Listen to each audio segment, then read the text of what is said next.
All right. All your grades are updated on Blackboard as of this morning. You'll notice that there's no longer a million assignments on Blackboard for like all the different homework assignments. I just deleted like one grade for your homework assignments based on Hawks. So as of right now in Hawks, you have 41 different assignments. 35 of them are counting. Okay, so check your grade because there's some of you that already have 100 based on that. So if you've got 100, there's no point in you really doing any extra. There's nothing more you're going to get out of it except for to practice some of the chapter 12 stuff if you want. The homework is going to be due at midnight on the, or 11:59 technically, on the 8th, because I'm doing grades the 9th, that first thing in that morning. So the 9th, 12th test also due. Yes, the 9th and 12th test is also due technically because I couldn't do 11:59 to 11:55 on Thursday.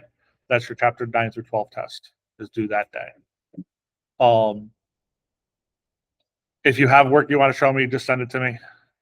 It's going to be easier for you to do that than I realized after that you had to literally type everything in on Hawks. So just send me an email if you have the work that you want me to look at. The early. So it's like the work can give you partial credit. Yeah. Yeah. You don't like need to work. Yes. Yeah. You don't have to put work, but it can give you partial credit. And I went through and quite a few people who got things wrong got partial credit based on the work they showed. So just keep that in mind. The final exam is Wednesday. It'll start at 5:30. You have technically 4 hours to go to do it. I hope it doesn't take you 4 hours. It's 15 questions. You're allowed one sheet of paper, double-sided, handwritten. So you can write anything you want on it. I will be giving you a new Z table and T table, same ones I gave you the other day. So you'll get those as part of your test. So you do not need to bring those. You don't need to write that stuff down. So really the stuff that I'd write down on the sheet is all the different formulas and like how to pick which one you're going to look at, because that's in essence going to be the hardest part of the test is looking at the question going, okay, which one of these 7 different formulas am I going to use? Because after tonight I'm giving you 3 more. So like it's really deciding like what information they gave you, determining like what questions that you need to use. So that's honestly the hardest part that's going to be on this test is that type of stuff. All right. Any other questions with any of that? Yes. No, I'm going to actually do the review of the final tonight. So after I finish chapter 12, anybody who doesn't want that, you can leave, and if you do, stick around. We're going to do the review of the final right here. So, yep, I promise I will have it uploaded tomorrow morning.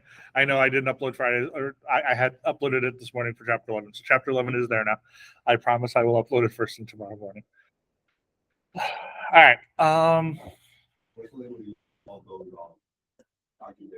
Yes. Yep. You can still use calculator and that and Desmos and stuff like that. That's all completely acceptable. So, all right. So last class we did chapter 11.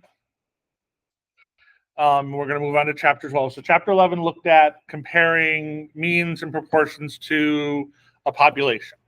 Like we know what's generally going on in the population. Now we want to compare our sample to what we know about the population. That's great. Happens a lot.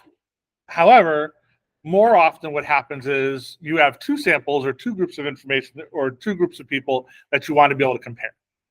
That's a more common use of comparing information. So what we're going to look at tonight is comparing 2 means or 2 different samples, and we're going to look at comparing them together to see which one is bigger or smaller, or if they're not equal to each other. The general concept of confidence intervals and hypothesis testing and everything like that still is exactly the same. None of that's changing. The only thing that changes is how we're going to get our Z-score or our T-score to look up in the table, or like that's the piece that's going to change. That's really it. The process and how we do hypothesis testing, how we do the fail to reject or not fail to reject. is all the exact same. Yeah, that's it. Reject or fail to reject. Those are all going to stay the same.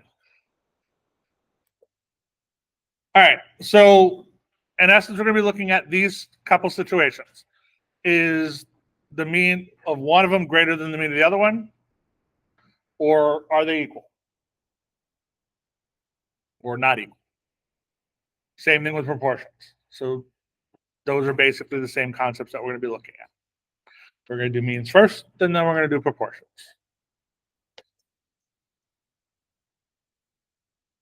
Don't worry, you're going to see that slide again in a minute. All right. So when we're looking at two different samples and two different means, the first thing is we want to make sure that they're both over 30. If they're not, we need to make sure that they're normally distributed. So they will tell you that. You're not going to get ones that are not normally distributed. So the mean, remember, if you look back, remember at the other formula, we need the mean and we need the standard deviation. We're going to do the exact same thing. So this time we have two means and two standard deviations. We have two groups of data. So the mean is the difference between the two means that they gave you. And the standard deviation is the square root of the standard deviation of 1 squared over how many samples plus that formula. So that's how we're going to find our mean and our standard deviation when we have two groups of data. We are going to look at two different types of this when we're looking at means. The first ones, the ones that we're going to look at now, are what's known as the samples are independent of each other. So there's no overlapping and there's no connection between them. What we're going to look at in section 12.2 is when they're dependent on each other. So there's a connection between them. The formulas do change for those.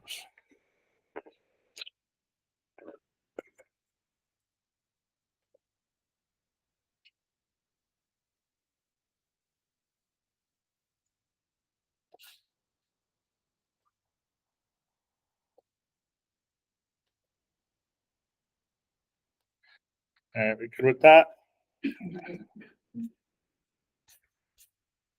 Wait, so the it only works if they're just for the standard deviation, like the mean. And same concept. We're assuming when we're looking at these two for these formulas that the two samples are independent of each other. Yeah.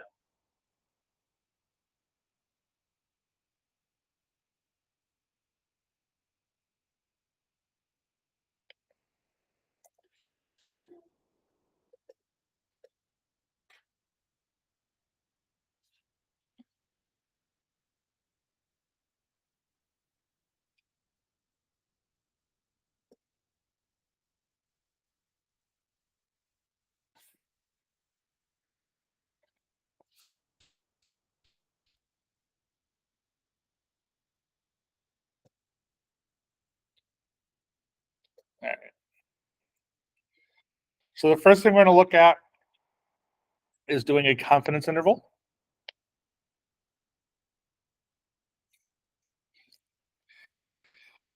If you just wrote down the other formula for standard deviation, do not write down this piece again. It's the exact same thing. Because remember, for confidence intervals, we had the sample mean plus or minus the confidence interval z-score times the standard deviation. That's what this is. So, and the only difference in this case is I have two sample means. So we're going to subtract those two sample means. That's the number in front, plus or minus my z-score of my confidence interval or my confidence level times the standard deviation. This formula right here is exactly the same one you just wrote down for standard deviation. The Z, you're going to be able to use the table to find. They're going to be those standard ones, 90, 95, 99, those type of ones. You can use the T-table that has it right down the bottom. When we're looking at the Z, typically this is going to be, you're going to decide if it's two-tailed or one-tailed. You're going to have to use that and just scroll down to the bottom, and it gives you the ones for your confidence levels.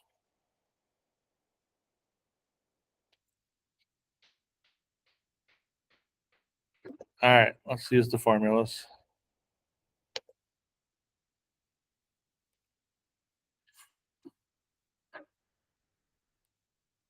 Okay, so a telecommunication company wants to determine if there is any difference between, if there's a significant difference in the average service out time between cable TV and satellite TV. So they did a sample of 50 cable subscribers and 50 satellite survivors, and this is the data that they got. So the mean service outage for cable is 8.8 with a standard deviation of 3. And the mean outage for satellite is 9.5 with a standard deviation of 2.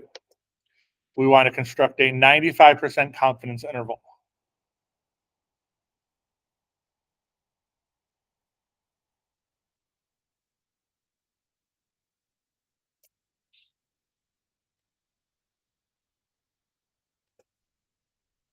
So if we look at the formula you just wrote down,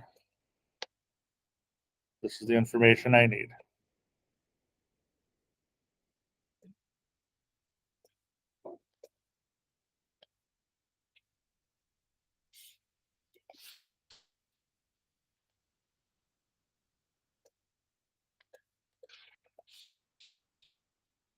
So it doesn't really matter which one you make 1 and which one you make 2. You just have to be consistent in which one you pick. So in this case, they made cable 1, satellite 2. So N1 is 50, N2 is 50. Standard deviation 1 is 3, standard deviation of 2 is 2. The mean of 1 is 8.8, and the mean of 2 is 9.5. What was what? 95%.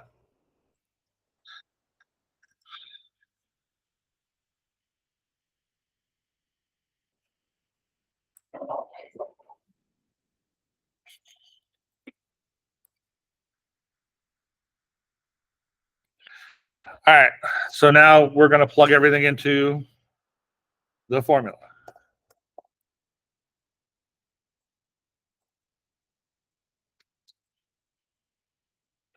95% for we're doing a confidence interval, so it's two-tailed. What's the z-score for 95%? Yep.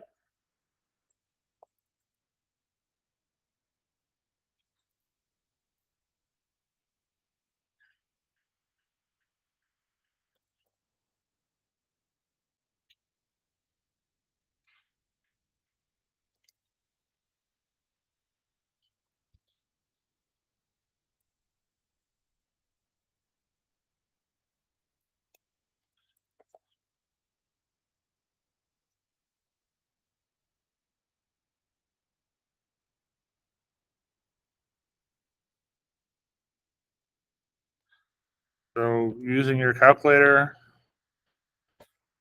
type the numbers in. What you get?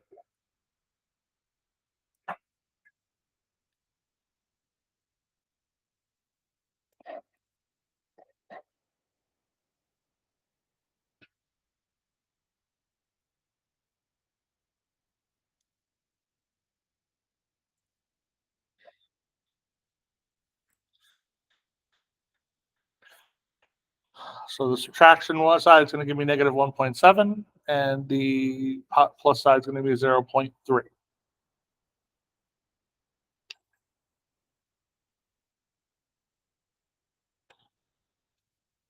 So remember, we're looking at what is the difference between the means.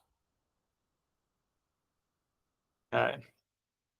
We're constructing a 95% confidence interval of the difference in the means, because we're trying to determine if there is any difference, or if zero is if it's zero, there's no difference.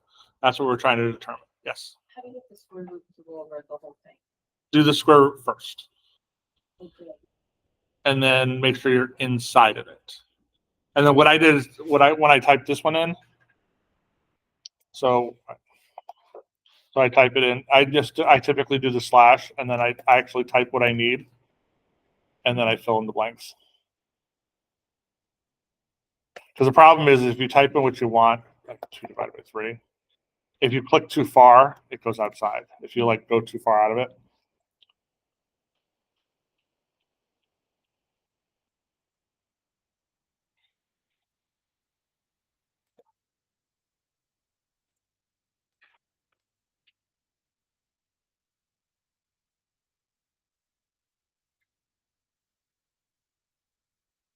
All right, so my 95% confidence interval is from negative 1.7 to 0.3.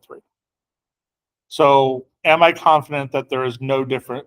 So am I confident that there's a difference in the mean? Or could there be no difference in the mean? So remember, we're trying to determine if there's a difference between cable subscribers and satellite subscribers, right? So let's think back to what we talked about with hypothesis testing, because we did that typically after we did confidence interval, but that's the next thing we're going to look at anyway in this case. So what would be my null hypothesis? That's the same.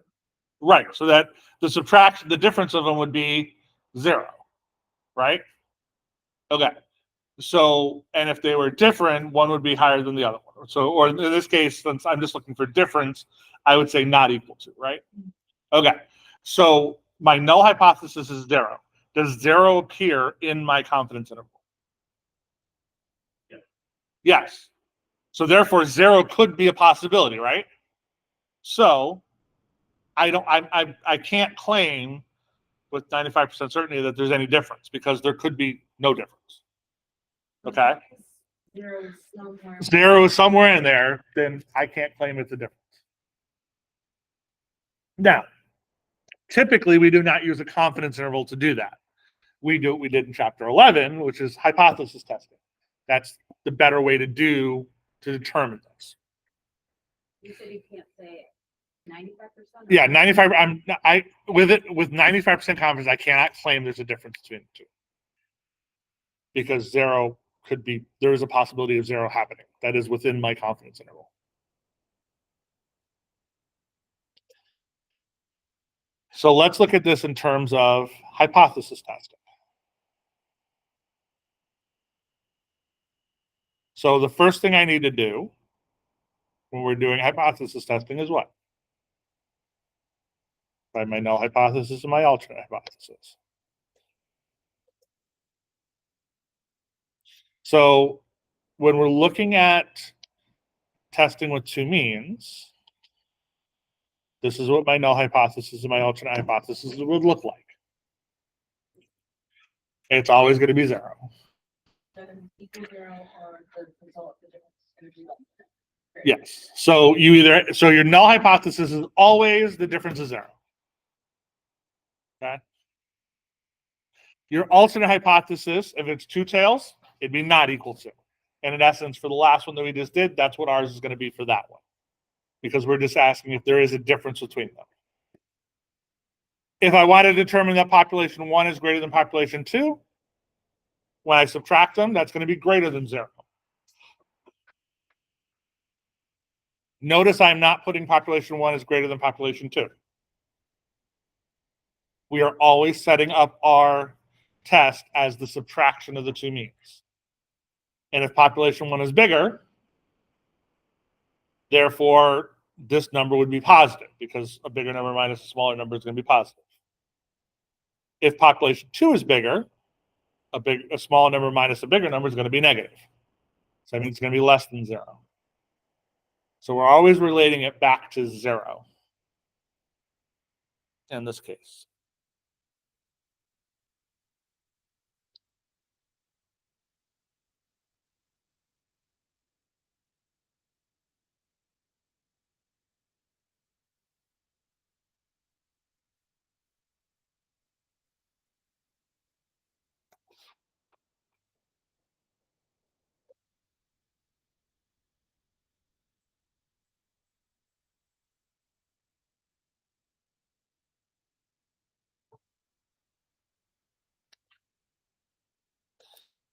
My z-score that I'm going to look up, or my test, not my z-score, my test statistic,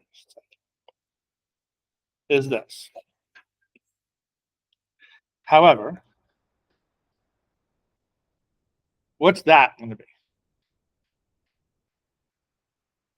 That is my subtraction of the two means, right? And I'm assuming when I subtract them, my null hypothesis is it'd be 0. So that right there is always 0. So in essence, you don't even need that part of the equation.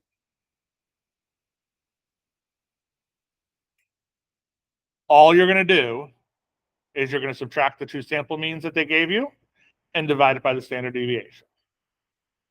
Because that other number will always be 0.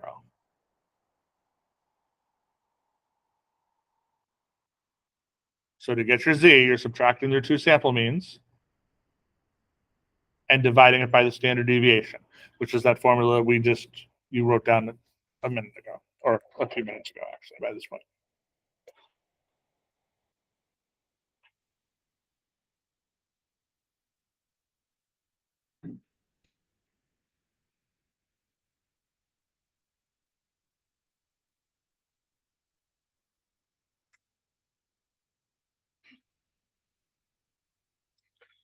All right.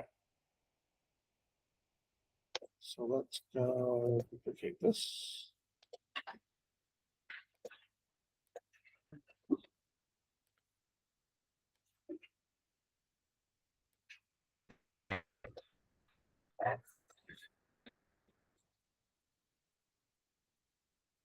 So we're now going to do our test, or actually, first off, what is my null hypothesis?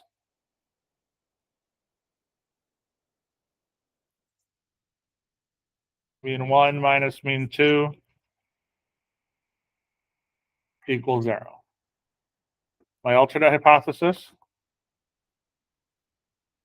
mean 1, mean 2, we're just looking for a difference. That means it's not equal to 0. So this is a two-tailed test at 95%. Or when we're looking at, so the 0.05 confidence level, or significance level.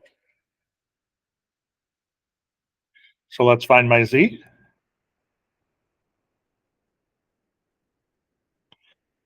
So I have 8.8 minus 9.5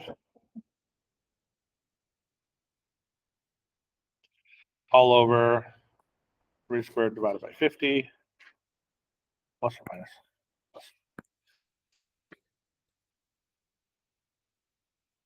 Plus 2 squared over 50.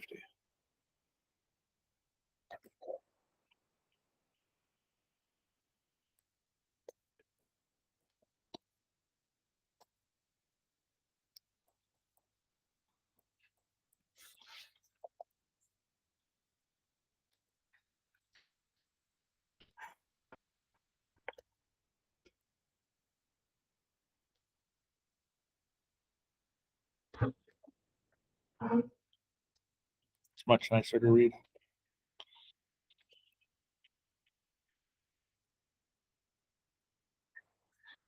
Which equals negative 1.37.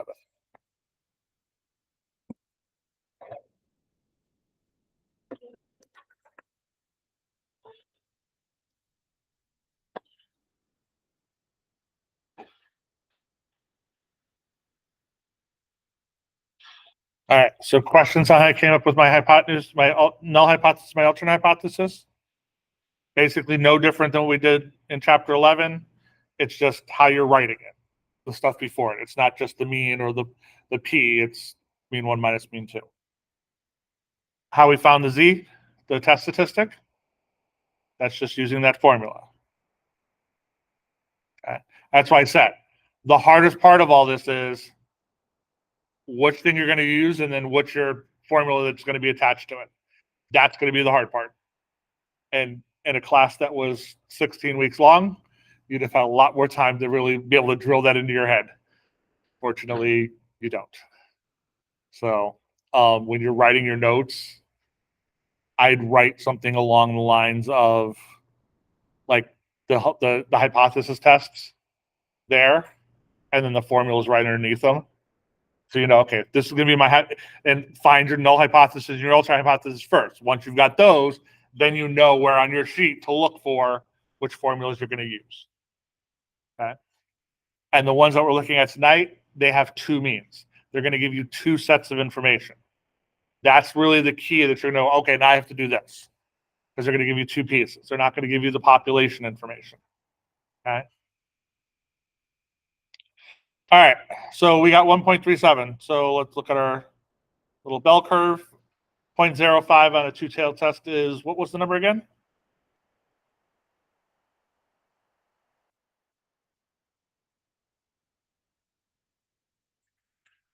So I got negative 1.96 to 1.96. And negative 1.37 is in there. So it's fail to reject, which is exactly what we determined when we did the confidence interval.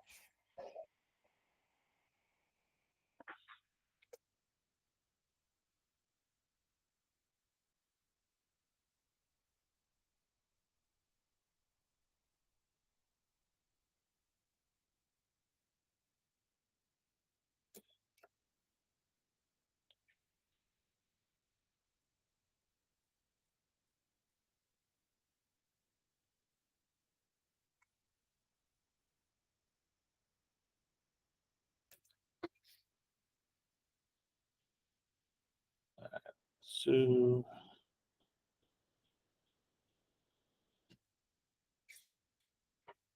you guys can try this one.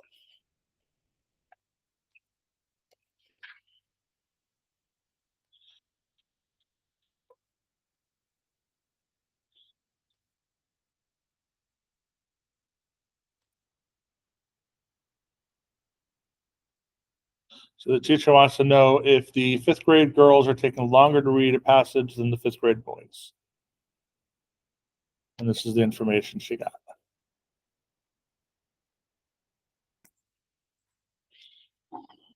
There's supposed to be a segment there With what? in the where it said the problems. Yeah, they gave you the standard deviation for the girls is 2, standard deviation for the boys is 3.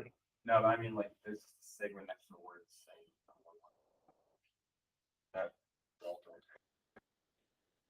Oh. No, it's just a mistake in the book. I see what you're talking about now. Yeah, it's in the book. It's a mistake.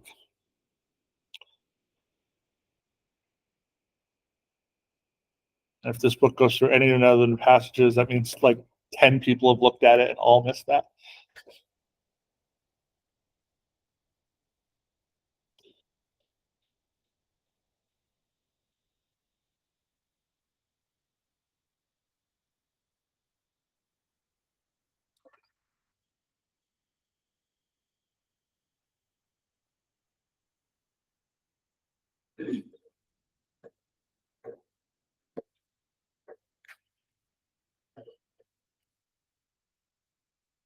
So it's just going to be not equal to 0. The alternate hypothesis is not greater than 1. Nope. They want to know if the girls have longer reading times than the boys. So yeah, so y1 minus y2 is greater than 0, or mean 1 minus mean 2 is greater than 0.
All right, so what is my null hypothesis? 1 minus mean 2 equals 0. Alternate hypothesis.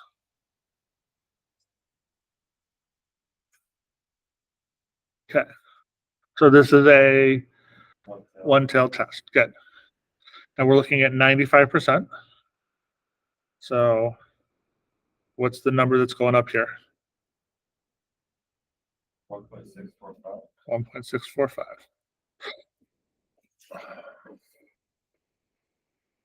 So remember, T-table works really well for the stuff that I gave you. So we're looking at one tail for 0.05, go all the way to the bottom, 1.645. Yeah, and I think that there's no 0.02 for one tail.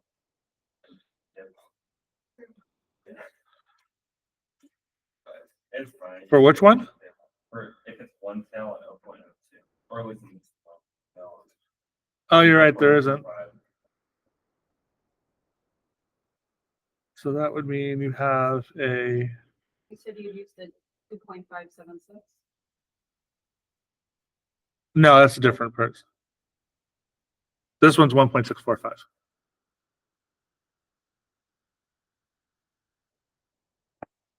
I think the answer is 1.74. Yep, so we're gonna look at our 1.75, I got it. 1.745. So there's my equation, Oh, I see. Yeah. I got this. which ends up equaling 1.75. Yep, and then 4 is after that, which means it is above that. So we're rejecting the null hypothesis. So there is statistically significant evidence to show that the girls are taking longer to read the passage than the boys.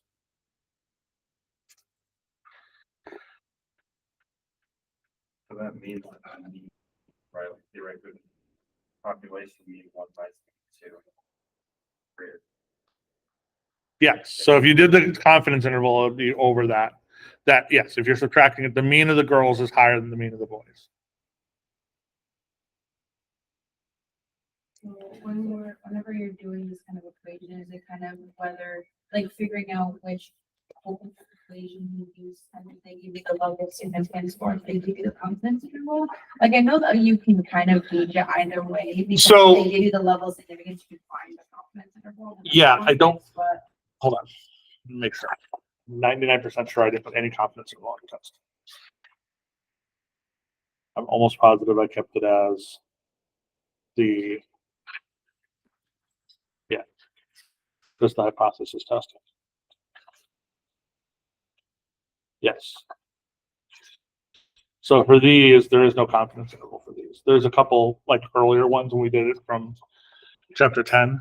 There's confidence or 9 or 10, whichever one it was.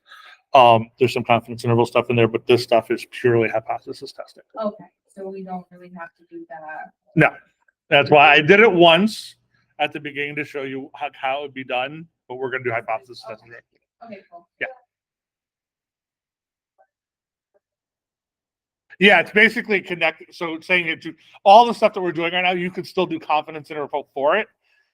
Hypothesis testing is just a lot simpler and more straightforward method to do the exact same thing. So So how did you know to do this one versus the one that we did over the plus and minus? because this one is asking you, it was asking you to do a hypothesis test. It wasn't asking for the confidence interval. Because Oh, so the they Z ask for one. the level of significance. Yeah. Yeah, so yeah, because the A is 0.05 instead of saying confidence interval, confidence level is 95%. That's really the big difference. Right here. It says conclude at that significance level that the 5th grade girls have a longer reading time. So that's hypothesis testing. If it had said at a confidence level of 95%, then you're doing the confidence interval.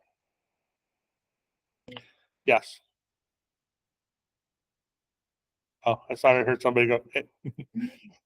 Okay. So where did you get the 1.645 or 95%? Because it's two tails. That's one tail. Oh, sorry, it's one tail. So yeah, so you go over to one tail, 0.05, and then go down to the bottom. There's 1.645. Remember, confidence interval or confidence level is always two tails. So you have to split it for either end. When you're doing hypothesis testing, you could have one tail where you're only looking in one direction. So that 5% is all on one side. So if I'm looking at a 95% confidence interval, so if we go back, let's go back to this one. Where was it? So if I looked at this one, it's 95%, right? So we're looking from here to here. There's 2.5% here and 2.5% here. Okay, that's how I get the 1.96 and the 1.96. Okay. If it was one-tailed, which is the one we just did, there's 5% over here. Okay. Which is why it's 1.645, because in essence, if it was two-tailed, it'd be 5% over here too. But then it would be the 90% confidence level. So that's why it's a different number, even though it's 95% still. Okay. All right. I would say we reject it, failed it because it fell. On that one, yeah. That's what I'm saying. Like you're typically not going to use rejection and fail to reject and stuff like that with confidence levels. You're typically say, this is my confidence level that I've got at 95%. You're going to look at failure, reject, or reject when you're doing hypothesis testing, which is why we're going to spend the majority of the time looking at the hypothesis testing, because that's what we're looking at, that type of information. For this example, it says they're say yes. Yes, exactly, because it falls in that rejection. So we're rejecting our null hypothesis. So there's there's persuasive evidence to conclude that the fifth grade girls read longer than the fifth grade boys, or take longer to read the passage, which technically means they read slower, based on the way the wording of the problem was. All right. Take a guess what's next.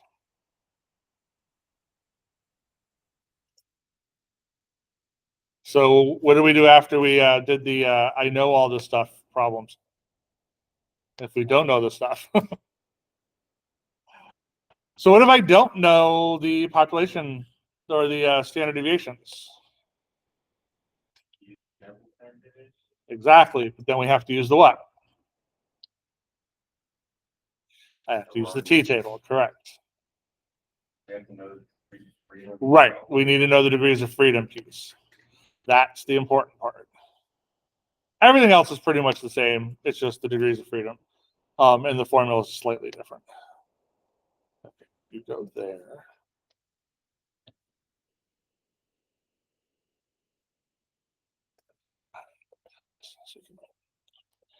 All right. So we actually have two different ways we're going to look at this.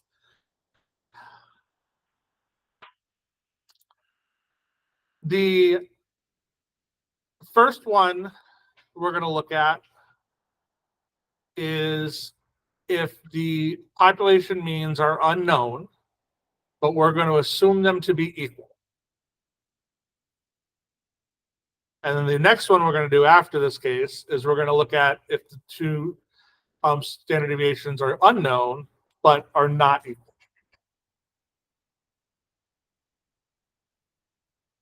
The formula doesn't actually change very much. So remember our t. So remember, we can ignore that part because that's always going to be 0. So you don't even have to use that piece. It's just, again, that divided by that standard deviation piece.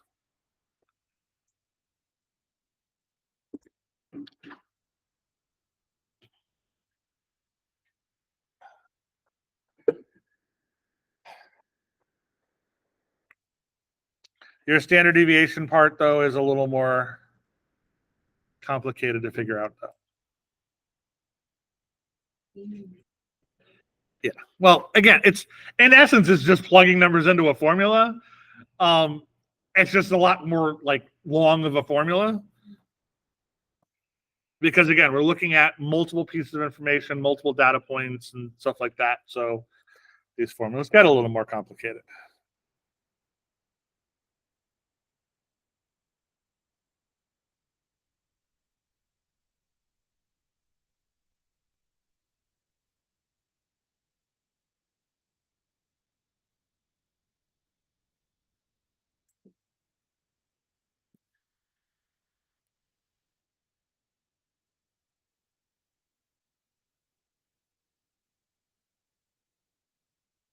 Wait, so it's subtracting the 2 from N1 and N2 add up? Yes. So your degrees of freedom, which is what is in essence on the bottom of that standard deviation, which is N1 plus N2 minus 2. Just remember, basically, the degrees of freedom is always taking 1 away from the sample. Since I have 2 samples, I subtract 2.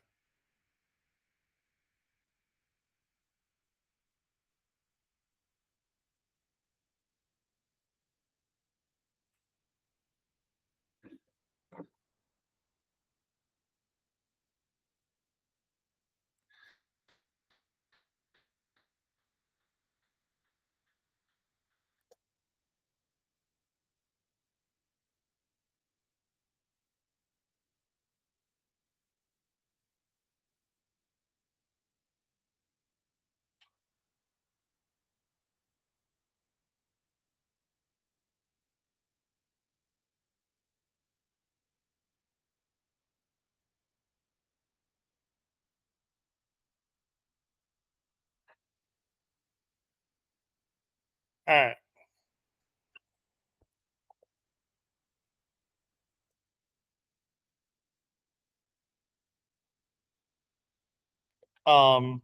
Actually, hold on a second. I really don't want to do this problem. Hold on, let me find another one. Sorry, the problem the problem that they have in the book can actually be traumatizing to some people, and I really don't want to use that one. So it's about breast cancer, so it's not gonna use that one. So hold on, I gotta find a different set of problems. Let's do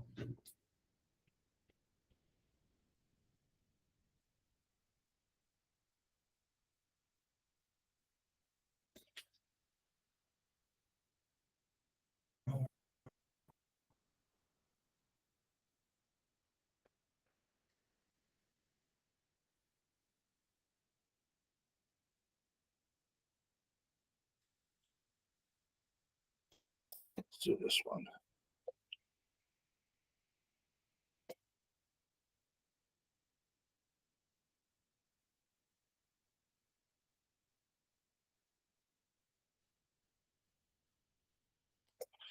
All right, let's do this one. So the military is doing some training programs for their aircraft maintenance people. And they want to determine if there's any difference between the 2 programs or the results of the 2 programs.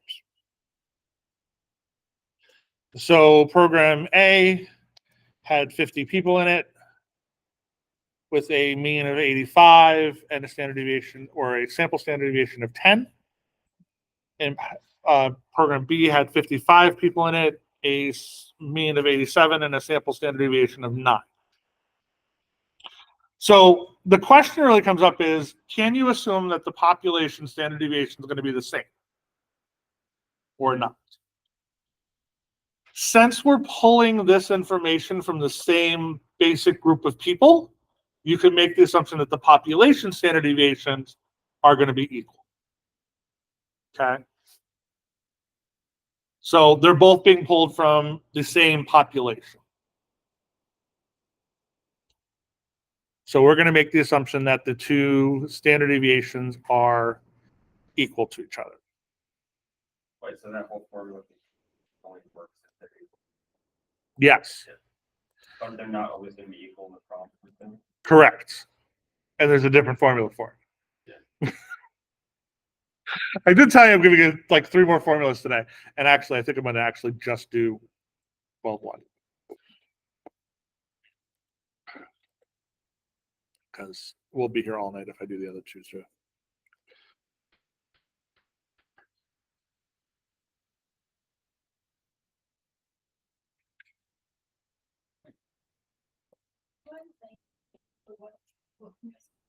All right, so you're trying to assume that the pen, there we go.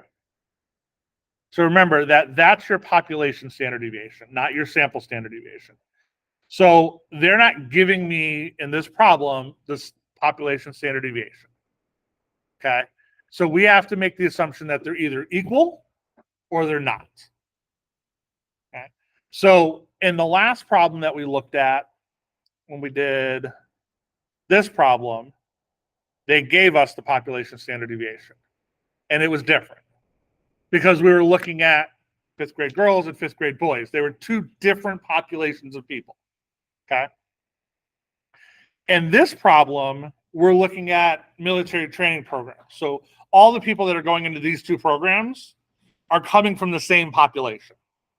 Okay. So it's this one group of population that we're splitting into 2 different programs. So we're going to assume that the standard deviation for that main population is the same because it's one population. So we can say it's equal. Okay, that's the piece we have to decide is, are they coming from the same population or not? This one they are. So we can make that assumption. So we needed some information. I need to know, the first couple things I need to know is, let's find my hypothesis. We'll find my null hypothesis and my alternate hypothesis. We'll start that. So what is my null hypothesis? Right, mean 1 minus mean 2 equals 0. And we want to determine if there's any difference between the 2 training programs. That's what we're trying to determine. So what's my alternate hypothesis? Will not equal 0. Because that means there's a difference. And we're doing this at a 95%. We'll do the standard one. I don't feel like scrolling back to find the answer, the question. All right, so we're going to do it at a significance level of 0.05. Okay, so we need to find 3 pieces of information, basically. I need to find my degrees of freedom. I need to find my pooled sample variance, or that standard deviation piece, and then I need to find my t-value, this test statistic. So let's find my degrees of freedom first, because that one's pretty simple to do. So my degrees of freedom is, in this case, 50 plus 55 minus 2, which is 103.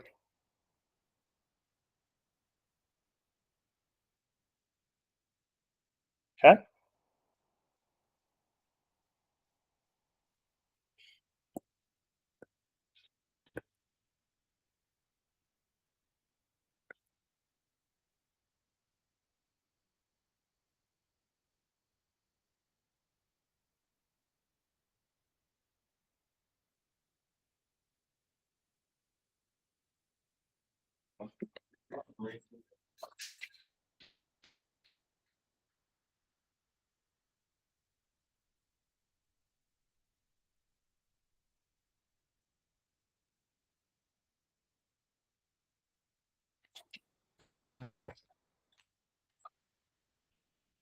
What do you mean the rejection range?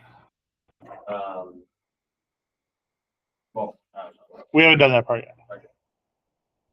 All right, now let me find my standard deviation piece, my S, what do they call it, S? S2P. I should just go this way. Oh, S squared. Because it's actually the variance, because it's not the standard deviation. That's what the squared is. All right, so the formula was n1 minus 1 times the standard deviation squared plus, so I got 50 minus 1 times 10 squared plus 55 minus 1 times 9 squared divided by 103.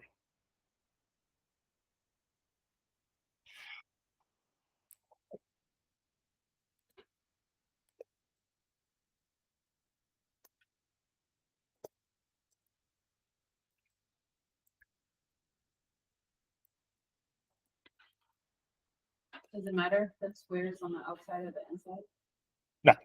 Not in this case.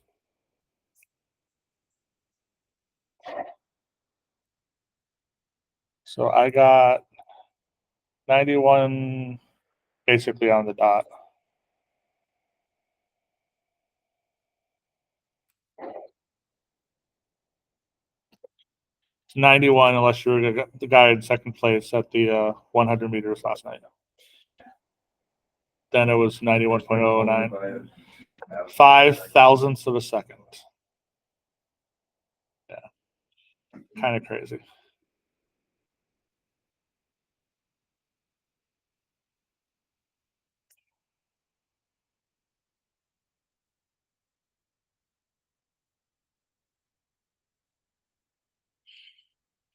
All right.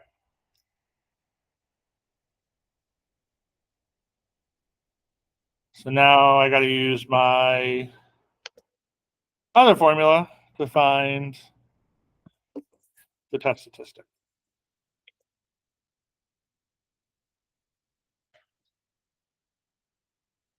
So hold on. 50 minus 1 is 49. Oh, I know why. Because I put 50 instead of 49.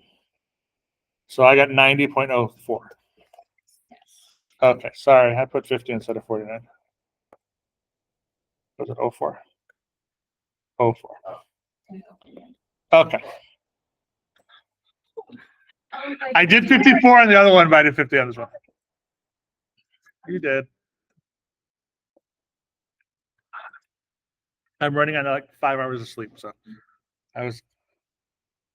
Foxborough was not nice to us last night with rain. All right. So we've got that.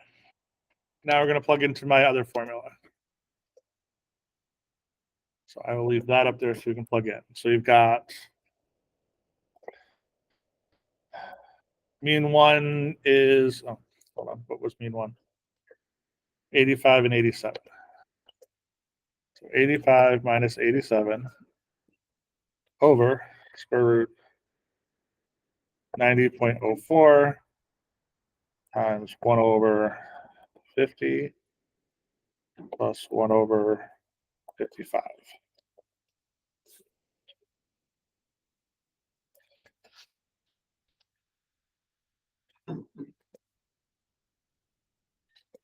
So we should get, so this is the formula for T.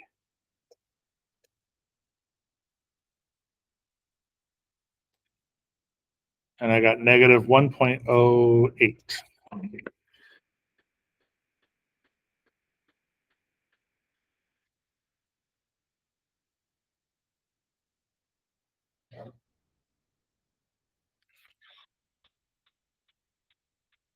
Right, so now we can look at our bell curve.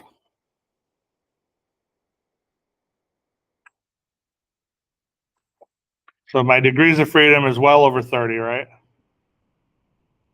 So then we're doing a two-tailed test at 0.05, which is 1.96. And negative 1.96. And I'm at negative 1.08, right?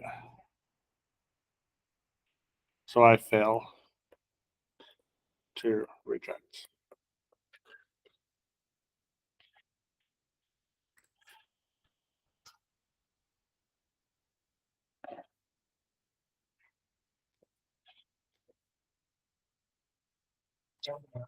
Hold on.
Makes sense?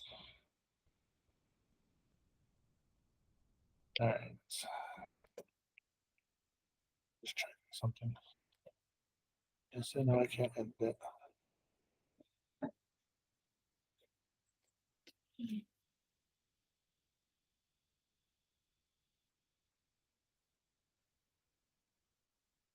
Twelve one. 12 one. Perfect. Okay. I just wanted to make sure the two questions I put on the test were both from check 12-1. So I don't have to do the 12-2 or 12-3. That was what I was checking. All right. Well, what's the test on the, 9, 10, 9 through 12. If the final was there, I could fix that one afterwards. That's not a big deal. All right. So now let's do one where they're not equal.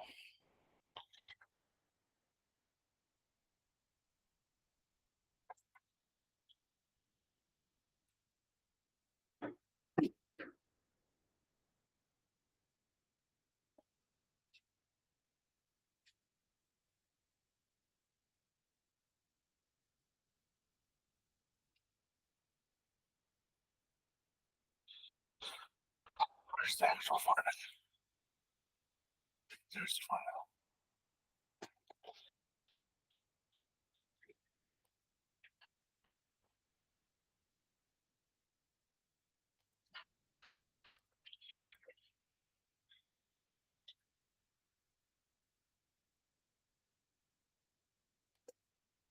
I'm going to make this easier for you. Hold on.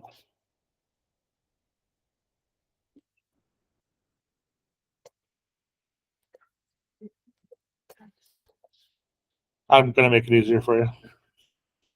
There's two options. We're going to use option 1.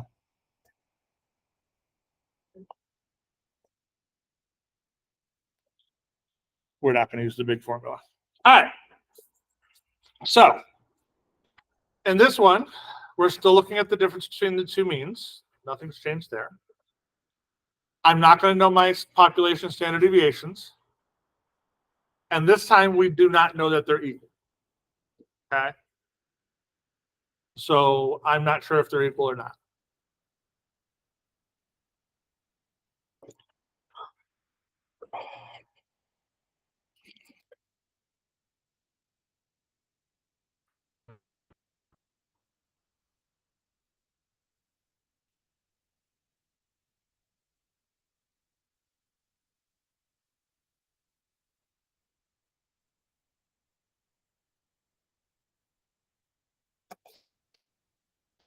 again, just like m one less than 3 is 0.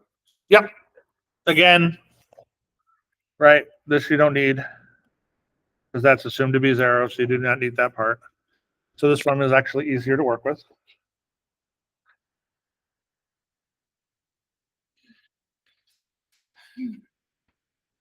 Because we're not taking the standard deviation and kind of putting it together because it's not the same one. So in this situation, the key is that the samples that we're looking at are coming from two different types of populations. So therefore, the population standard deviation I cannot assume to be the same. All right. So the only major thing we need to worry about in this case is the t-statistic is actually, or the test statistic is pretty simple to figure out, a lot simpler than the last formula. And we need the degrees of freedom. This one, you're not putting them together. We're going to look at each one individually, and you take the smaller of the two. Okay. So N1 minus 1 or N2 minus 1, whichever one's smaller is the degrees of freedom you use. I figured that's easier than that massive formula that they wanted to come figure out. And it doesn't make that big of a difference in the actual calculations. So your degrees of freedom, so your test statistic is that formula there. And your degree of freedom is the smaller of whichever of the two sample sizes, basically.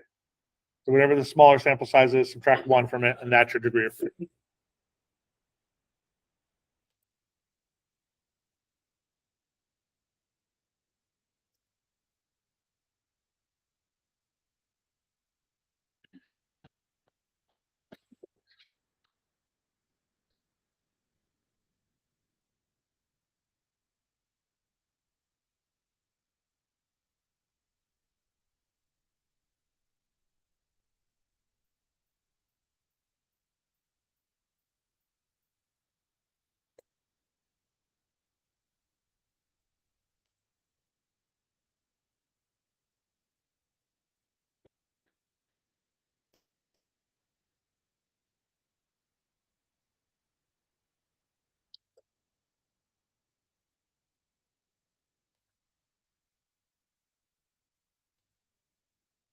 All right.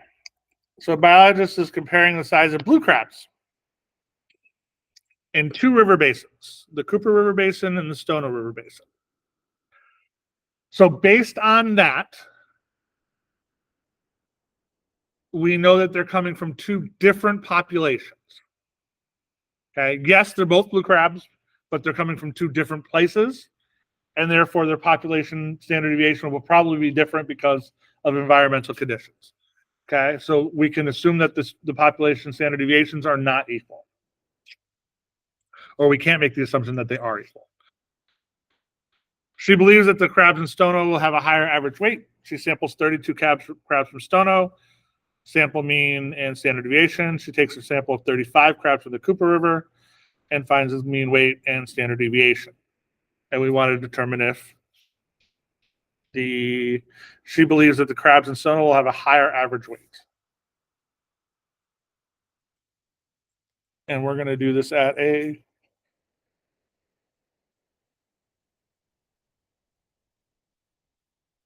0.01.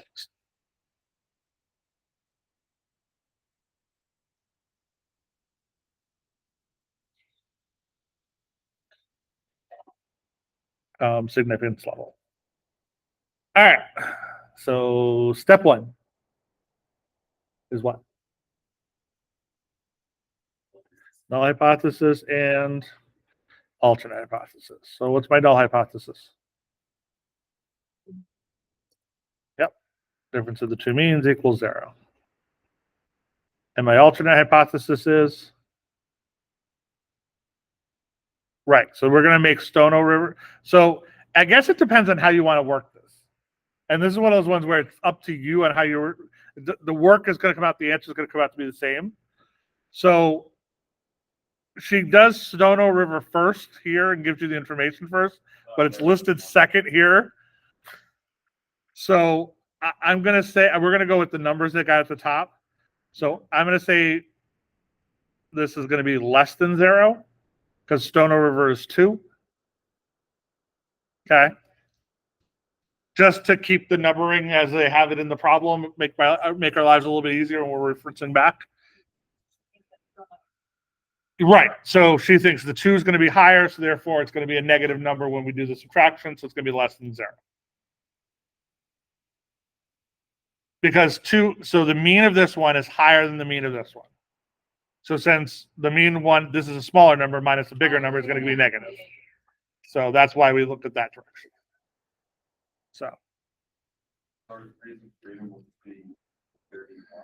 Right. So in this case, my sample size of 32 is smaller. So my degrees of freedom is 32 minus 1, which is 31.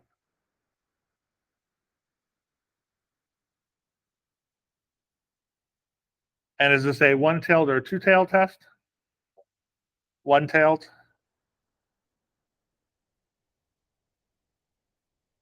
So if we look at my wonderful little bell curve, we're going down to the negative side because it's going to be less than.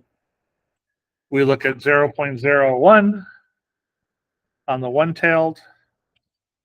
So it is negative 2.326. How did you know it was one tail? Because we're doing less than.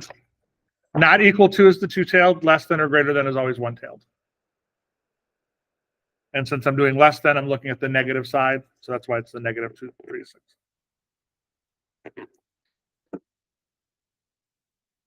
What was the one that's 2 tails you said? Not equal to.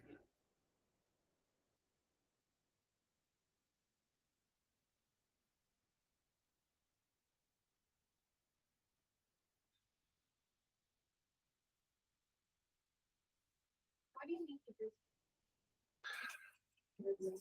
It's the T, and T's got your degrees of freedom. Since it's over 30, I told you can just use the bottom number because that's their standard. If it was less than 30, it would actually make a difference in terms of where we're looking. So that's the only difference.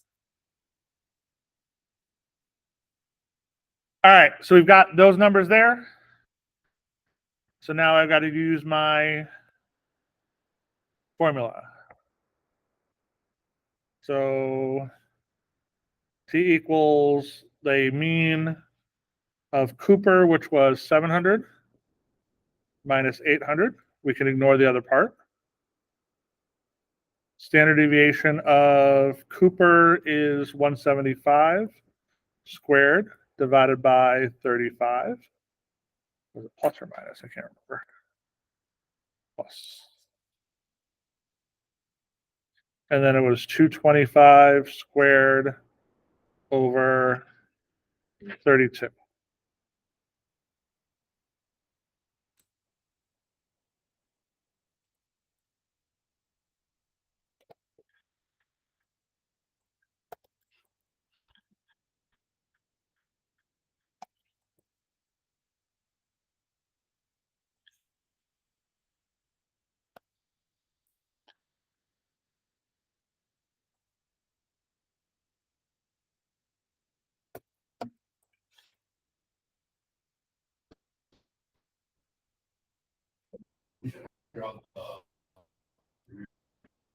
Yep. How do you know which one to choose? Always the smaller one. Yeah, that's option one, is always choose the smaller one.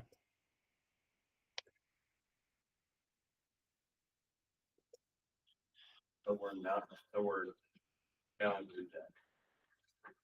So we do this calculation and we get negative 2.017.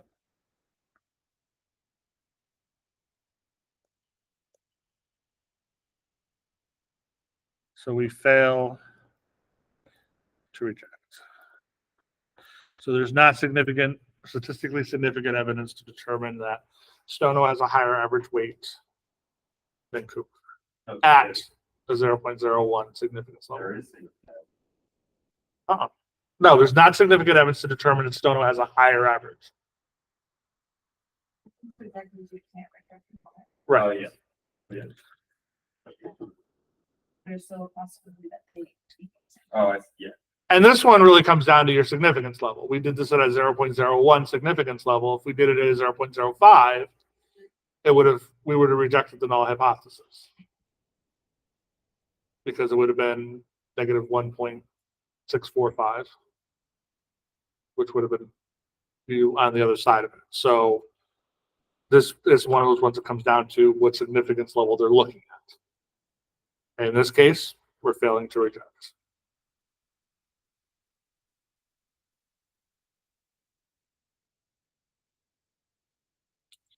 All right, so we looked at 3 separate situations.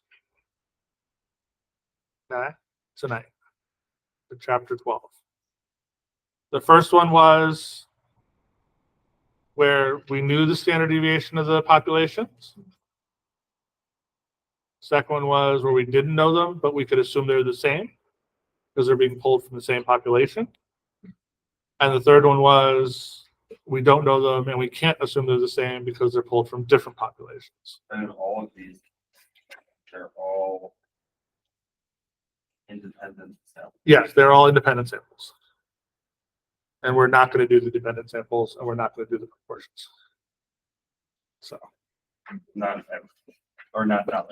not now, and we don't have more classes, so not ever in terms of what you want to think about.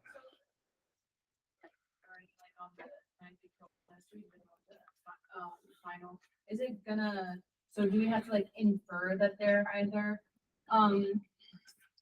what is it, equal or not equal, or is it gonna? Nope, you're going to have to figure that out. Okay. So that's where we're looking at like these. And actually, let me give you another one. We'll come up with a problem and we'll determine that. Because a lot of it comes down to the wording in which you know about those problems.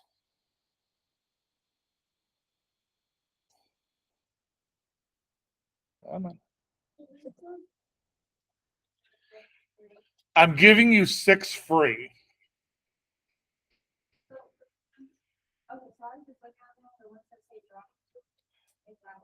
Yeah, so basically you get 6 of them that are automatically dropped.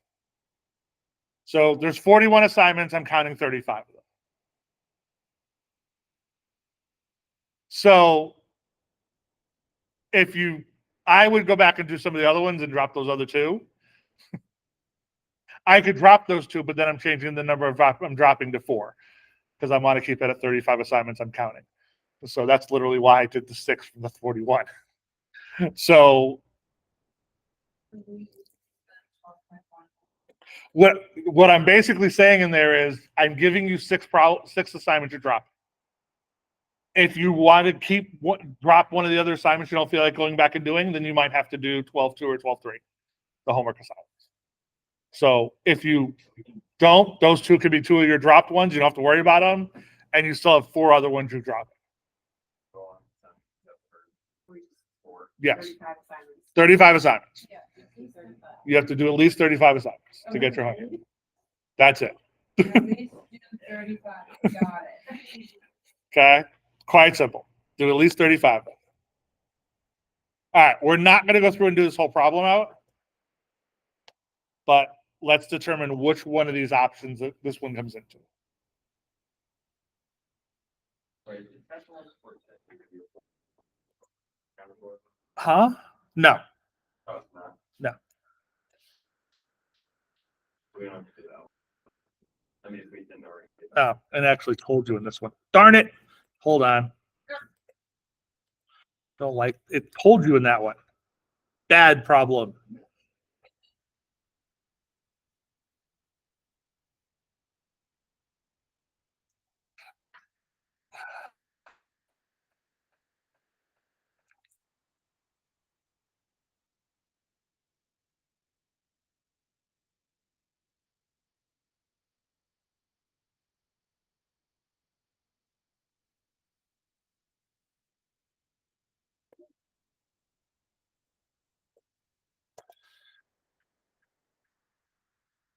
Okay.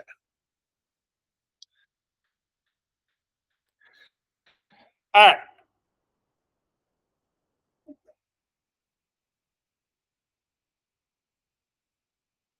So cereal manufacturers advertise that its product, Fiber Oats Flakes, has a lower fat content than its competitor, Bran Flake Plus. Because of complaints from the manufacturer, Bran Flakes Plus, the FDA decided to do a test to test the claim that Fiber Oats has a lower average fat content than Bran Flakes. They've done the test. I did not give you the data on purpose. So the question is, can we assume that the population standard deviations are equal? Or do we have to assume that they're not? We don't know if they're equal. No. They're not, these are 2 different brands. They're 2 different brands, 2 different populations, so we cannot assume they are the same. So therefore, these are not equal. Okay, does that make sense? Yeah. That's how you have to basically determine it. You'll know real quick because they're going to give you the data. So I'll give you the data for this one so you can see it. So they're going to give you this also. Mm. And if that's the population standard deviation, then you know. Right. So you're going to know from the data they give you if it's the first one we did today or if it's the second or third one we did today. So that one's pretty straightforward based on the data they gave you. Determining from the second or the third one, you have to look at it and say, is this the same population we're pulling from, or is it 2 different populations that we're pulling from? Okay. All right. That's chapter 12. Is Becca here? Come get this. I'm horrible with names, so I was never. There you go. You're welcome. All right. So, going over the final exam.